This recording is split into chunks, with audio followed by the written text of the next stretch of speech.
నీతిమంతులు కలుగు ఆపదలు అనేకం, చాలా ఆపదలు వస్తాయి. మనం నీతిగా భక్తిగా ఉన్నప్పుడు రకరకాలైన ఆపదలు పోరాటాలు వస్తాయి. అయితే ఇప్పుడు మనం ఏం చేస్తాం?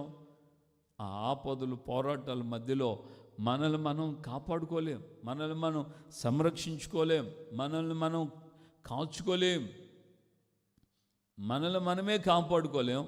మన ఇంటి వారిని ఎలా కాపాడగలుగుతాం? మన పిల్లల్ని ఎలా కాపాడగలుగుతాం? తప్పించే విషయంలో ఎలా మనం తప్పించగలుగుతాం? దేవుడు కాపాడాలి, దేవుడు తప్పించాలి.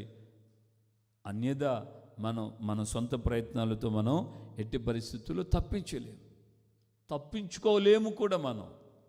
ఆయన కాపాడకపోతే. సో ఎప్పుడు ఆయన మనల్ని కాపాడుతూ ఉంటాడంటే మనం ఆయన్ని ప్రేమిస్తూ ఉంటే, మనం ఎంతగా